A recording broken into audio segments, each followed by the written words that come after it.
Hello Virgo, welcome back to my body and heart tower therapy. Glad to be here with you. I'm here to do the reading for December 2020 for Virgo, Sun, Moon and Rising signs. I hope you're well, Virgo. It's been quite a year. And Page of Pentacles is your current energy. And it's quite an interesting shift happening now in December. Oh, wow. Okay. Nine of Pentacles as your challenge.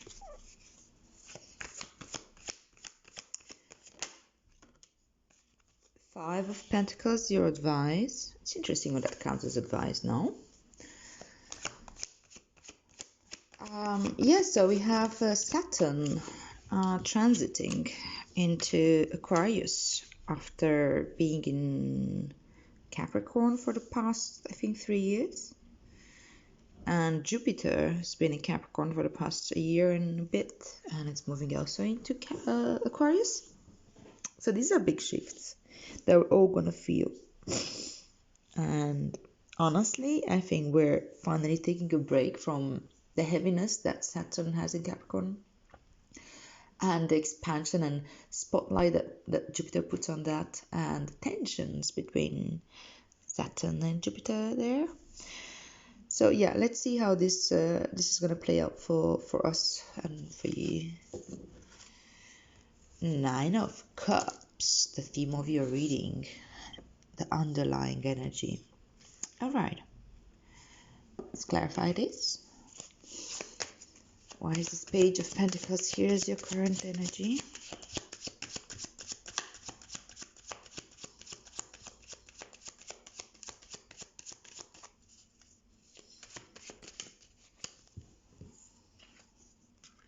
The Mother of Wands and the Father of Wands. Well, look at that. Okay. I never put this. I always want to keep a little bit of the decor, but I don't think that it fits. Whatever. I'm sure you'll see. Okay, why is the Nine of Pentacles here as your challenge? Why is this a challenge? My dear Virgo. Three of Cups.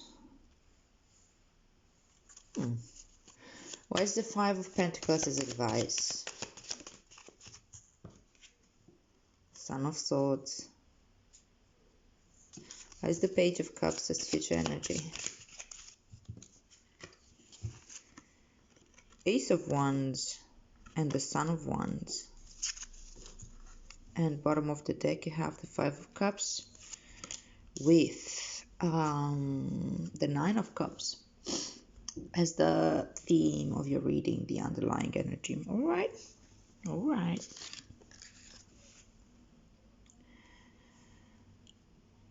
I just want to take this in for a moment, actually.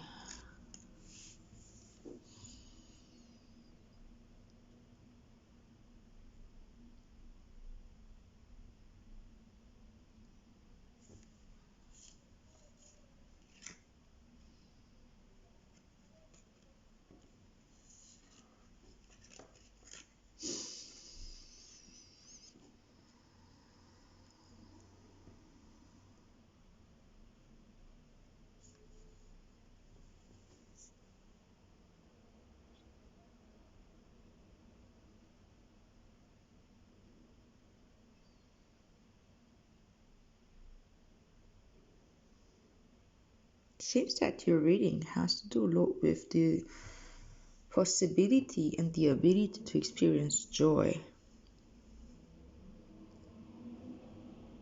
Because you have the Nine of Cups here and the Five of Cups, which are very interesting and rather contrasting energies. Can you see any of this? No? Oh no, this is Zoom. Excusez-moi. Maybe this is better. Okay. Because the Five of Cups talks about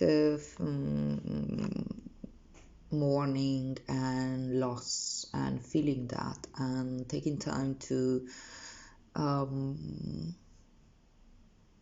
whatever you've been losing and whatever the unlived experience is an unlived life. And Nine of Cups talks about wish fulfillment and talks about being actually able to enjoy yourself deeply. Look at this guy, he's like sitting there very full of himself, actually having these cups exhibited here and being like, see, I'm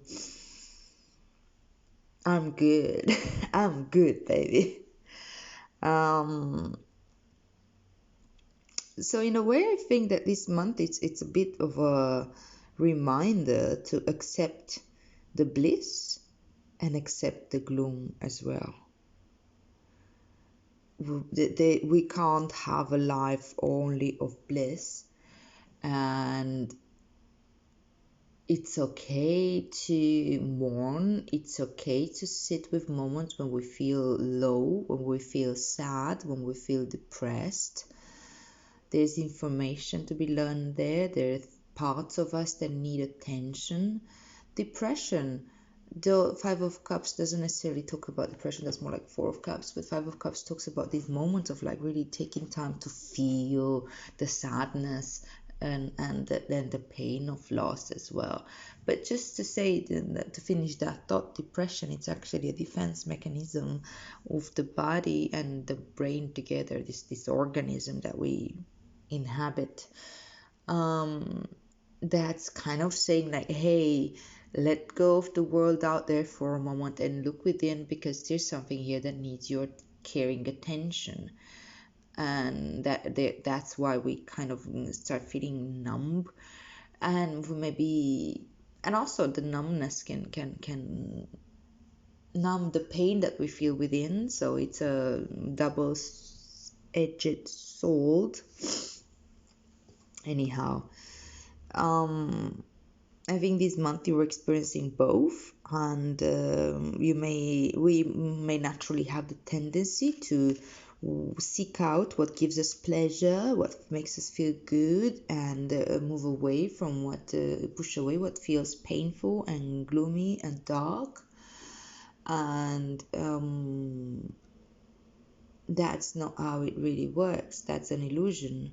That's a conditioning. It's the mammalian brain, the limbic system type of conditioning that seek pleasure, avoiding pain. That's what all mammals do.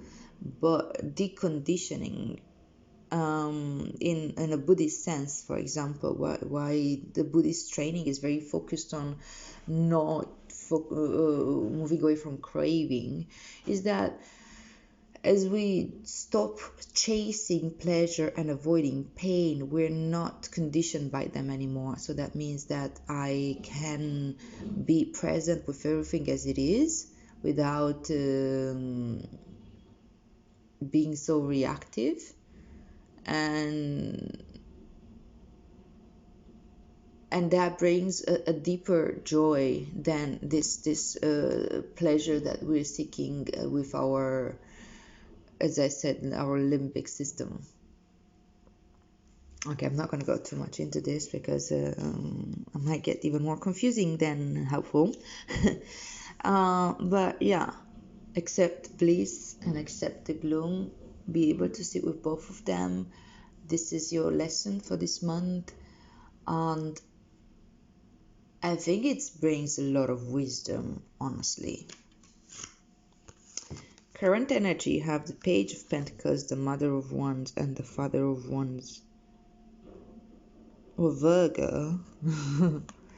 You seem to be in this space where you can navigate the world through your body, where you feel connected, where you maybe feel the muscles in your body, maybe you feel the wind on your skin, and this feels good. You feel like exploring the world through these senses, and you're grounded and connected and maybe quite enthusiastic to experience the world in this way. That's always available to us. It's just that we're not so used to experience the world in this way. You're an earth sign. Maybe Maybe you're a bit more connected to that by default. And yet, the society that we live in today and the conditioning of on a daily basis, not putting so much emphasis on like, okay, get into your body and feel through your senses. That's why we need to do mindfulness training and meditation to kind of like get out of the thinking mode and to do mode and go into the being mode. Well, I think you managed right now to be very well into your being mode, and that feels very, very good. That feels very playful and joyful, and again, feeling really, really feeling your feet on the ground. The mother or father of ones, whew. I don't know if there's a couple situation going on. I'd rather not go that direction because there's not much indication of necessarily that. I could take it like that way, also of the Nine of Pentacles. But yeah, I think it's much more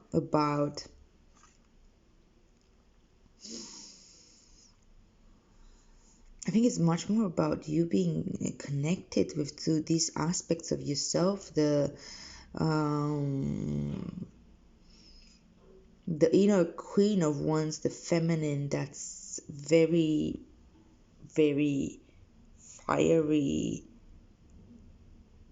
connected to the other world, either from, well, just through very deep intuition and your creative, your ability to express yourself creatively through action, but also the way you hold the space. The father of one's is young energy, is what you put out into the world, right? And it's confidence, and it's again playfulness, risk taking, sexuality. It's a lot of sexuality here, playful sexuality, flirty, charming. But I also feel like that within. It's a very beautiful coherence going on in here into your world, I think. And I think you've worked hard to get here, because these are queen and king, right? They're at the top of the suit, so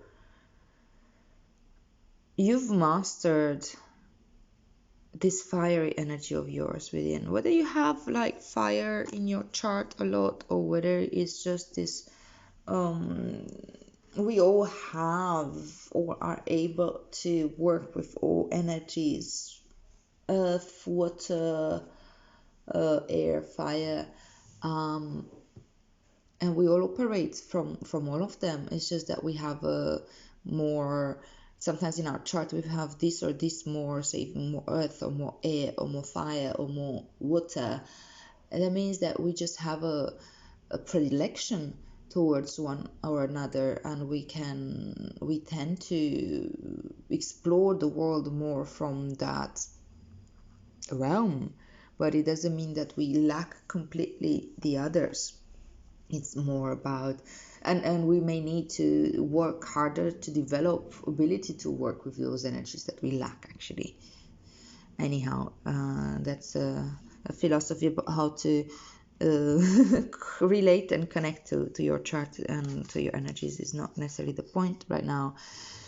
The point is that I feel like you're really in touch with your fire energy. You're really in a very spiritual place right now, where you're really connected to the world, that's beyond the five senses, actually, as well.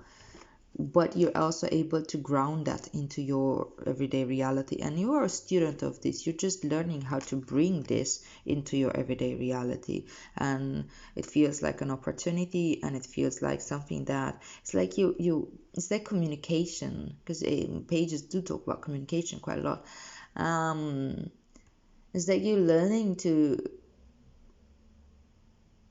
translate this perception of different spatial dimensions within yourself and out there, and this fiery experience into your body.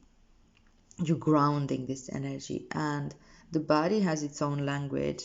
So it's a process that um, will come eventually also in the other realms. You're going to have an emotional experience of it, and you're going to have a then integration at mental level, and then you're going to go back into the spiritual realm, and you're going to integrate all of them, and you're probably going to grow from this page to the king.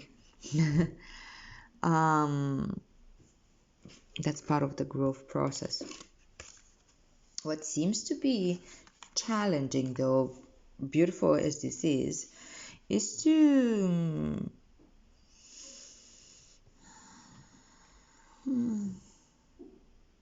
I think keep a balance between your own space, being alone, staying with your, enjoying the fruits of your labor, um, taking your time to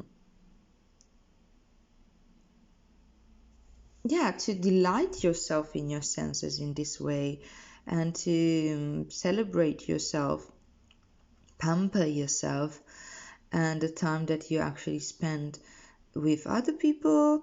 Maybe you feel some type of obligation to meet friends or family or be with them, where you prefer to actually be alone into your garden, or the other way around.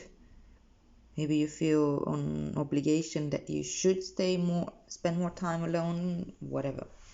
I feel like there's a certain um, push and pull between these two, the preference of how you spend your time.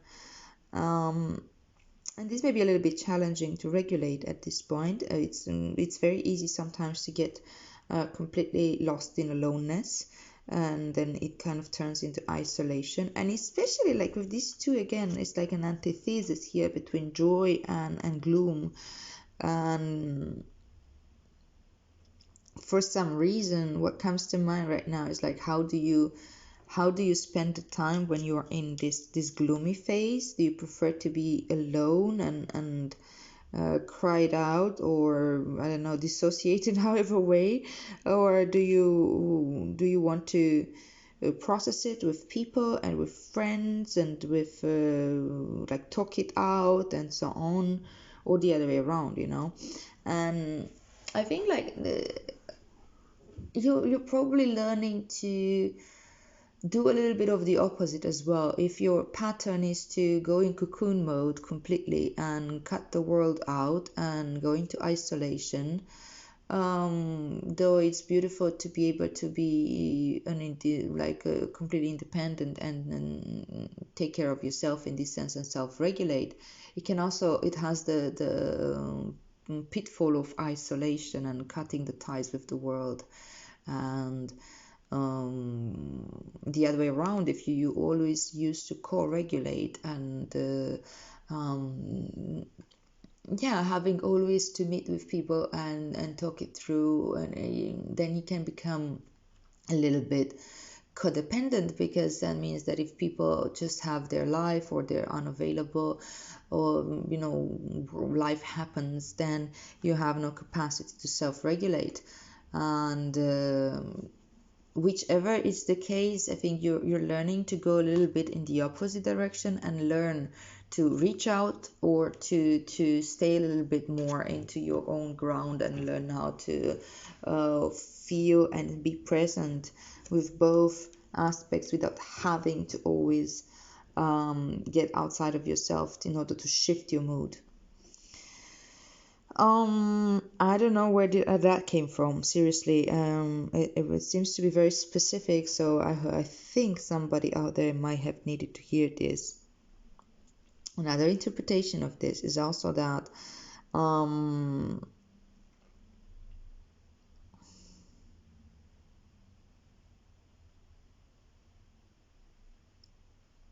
no, I think that's it. also looking back at this joy and feeling through your senses and having this like very deep experience of being able to embody these very powerful energies of and archetypes of the mother and father of ones, um, can bring this interesting conflict around how much can I share of it, and how much can I enjoy it, and how much it takes to be with it in whatever way, so it actually is grounded advice.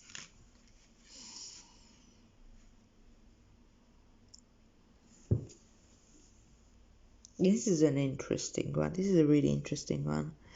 Five of Pentacles is advice with the Son of Swords. I think you're being advised to, especially since this Five of Cups is also here, when you are going in those dark places, start seeing what really is that needs your attention. Again, it's a lot of information there. It's usually some parts of yourself that have been somewhat severed from you, dismembered. And it's interesting that this person is actually dismembered here, doesn't have a leg. And whether that happened through choice, like seeing aspects of yourself that you don't like and you started like actively rejecting them, or whether this happened at a much more I don't know, a subconscious way, where you're very young and some parts of you were rejected by your caretakers, and then automatically your brain decided to put them in the back of your head so that they don't bother you, so that you can actually get the acceptance that we all need as we grow up. So however way that happened, there are these aspects of yourself that have been pushed away from your conscious reality, and they need your attention now. And I also see the Son of Swords coming with this sword, like almost like attacking, you know. um and the word dismembered comes yet again. I think it's a period of you have this strong connection with yourself. You have this strong connection with um a dimension that's rounder and bigger, and you can access this side of yourself right now. And if you're able to do this with straightforwardness and I would say kindness. The Son of Swords is not exactly the kindest of them all. But maybe it's important to bring that quality to this interaction as well, and allow this process of remembering. And I love that this term, because it's remembering in the sense of like, okay, I remember what is it that uh, I'm overseeing here, that I'm rejecting, or that I forgot. But it's also remembering, as in reattaching these parts of myself to the whole, reintegrating. And that's easy to pinpoint. What is it that it's really, because we can look at what triggers us, we can look at what brings what whenever we are in those dark moments and shifts, what provokes the pain. And if we just take time to sit with it and go straight into it, go straight into the feeling of gloom, and hold space with this mothering, fathering energy, with curiosity and with excitement, that hey, I'm welcoming back parts of myself, and I will be whole. We're not so afraid of like what this represents, what does this mean about me. Am I being in whatever way a bad person, or unlovable, or dark and scary? It's more like, okay, these parts of me had been so starved of attention and love, that maybe sometimes they try too hard to get that attention, and it can manifest in weird ways. But if I'm not afraid of it and I'm going straight into that without the fear that this says something about me, but with the intention to look into it, love it, integrate it, bring it back home, that's a amazing process of, yeah, integration and wholeness. And I think that this can start, the Son of Swords also makes me think about communication. This starts like making contact with the sides of yourself by communicating with it, with these parts of myself. Like I can talk with them. I could do mirror work, look in the mirror and be like, hey, which parts of me feel the way they feel? I'm here with you. I want to listen to your story. I want to welcome you home. You belong. This is a very deep feeling of not belonging and feeling like, yeah, separated and abandoned and rejected.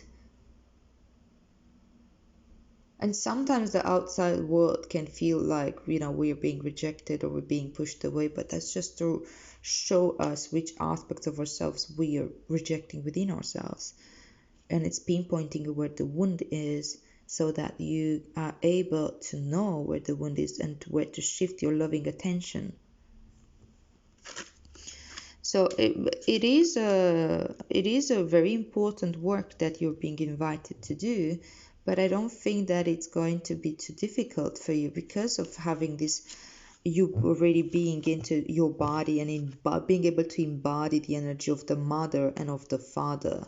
And these are like, the spiritual couple. You're able to now integrate these parts of yourself with a lot of know-how as well. And look at what this brings. It brings this beautiful surprise from your subconscious, where you are able to feel maybe things that you weren't able to feel before, because they were separated, because they were shoved off into the basement of your unconscious mind. And I think that your unconscious will start speaking to you more directly through dreams, through intuition, through artistic expression. So give yourself time for that. And look, the Ace of Wands comes here as well. So you get this like, it's the next card after this Father of Wands. It's like, whoa, a new cycle of a new depth of spirituality, a new depth of your insight, an insight that's like bringing something into awareness that had never existed before. It's a moment of awakening. You see, like the and flourishing. And the Son of Wands again, like, is this radiating energy in both these cards. It's an element of expanding the realms of your awareness, creating more space for the playful side of you, the young side of you, that it's coming back home, and now it's taking more space. You start taking more space, and that's beautiful. Beautiful. Very nice work.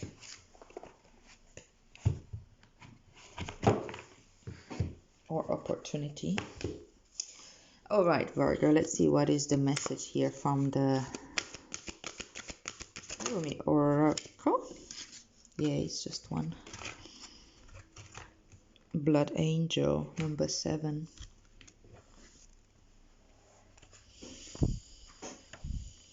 Okay.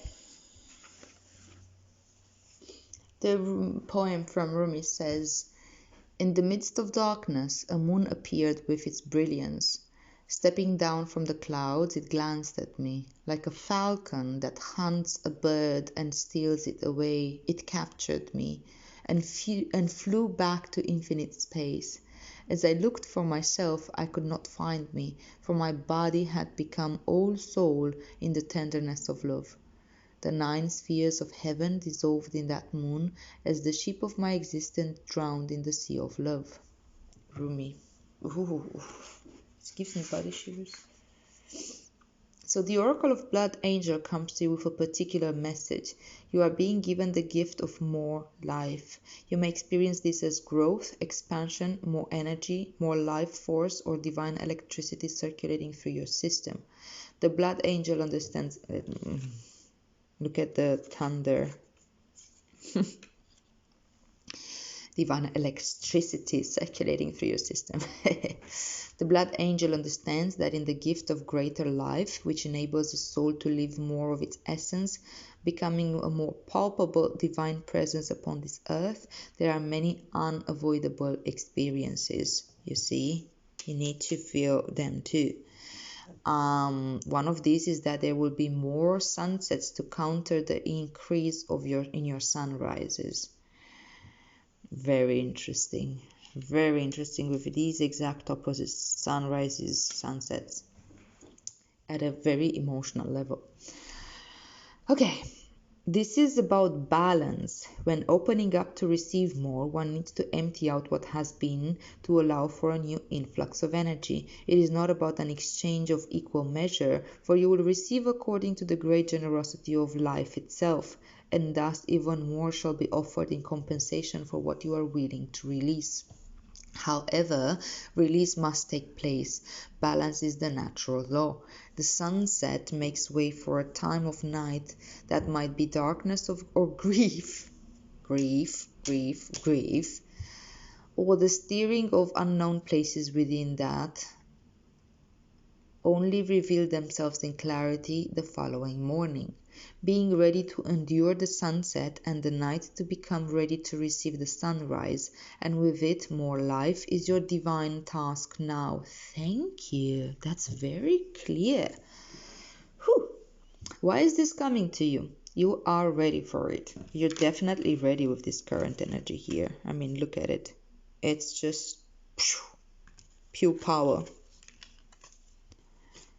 So you're ready for it. You have outgrown what has been and it cannot satisfy your soul anymore. A part of you, your mind perhaps, may question whether or not you really want the change inherent in this oracle, divine gift or not.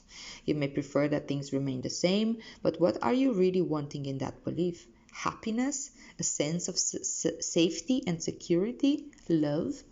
Remember that in any divine gift, no matter whether it seems to come at first through an obvious bestowal of grace, such as a wish coming true or a prayer being answered, wish fulfillment, yeah, or through a hidden grace of a loss or ending in our lives, there is always an offering of greater life within it.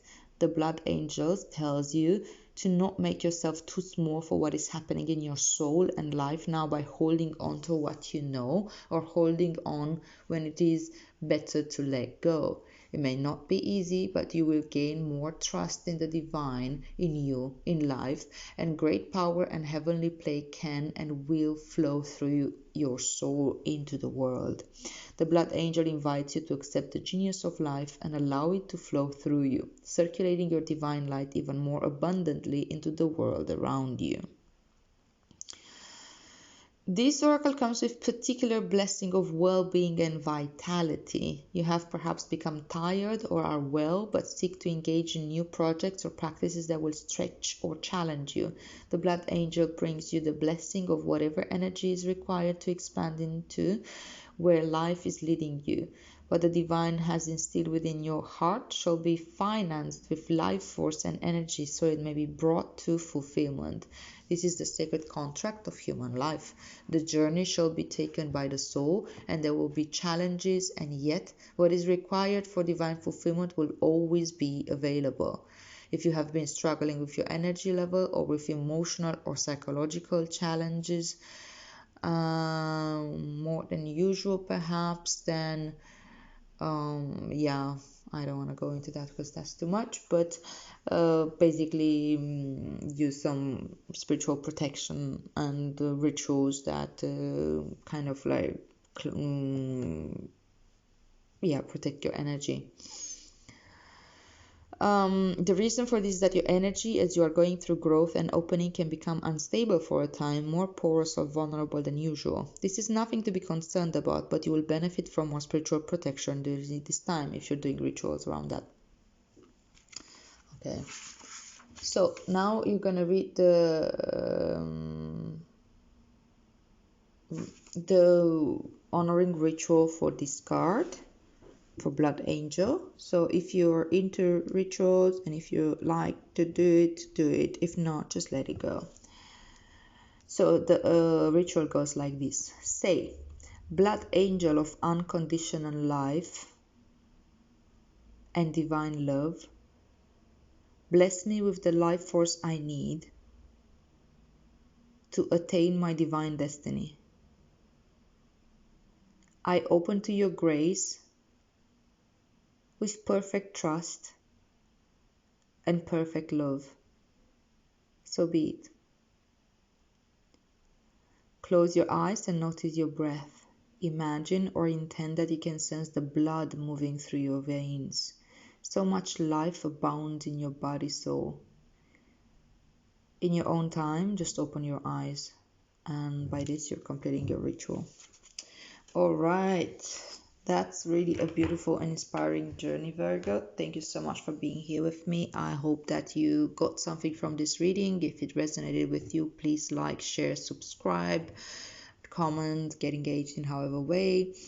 Check out also the readings for whatever is your other signs, moon, rising, sun.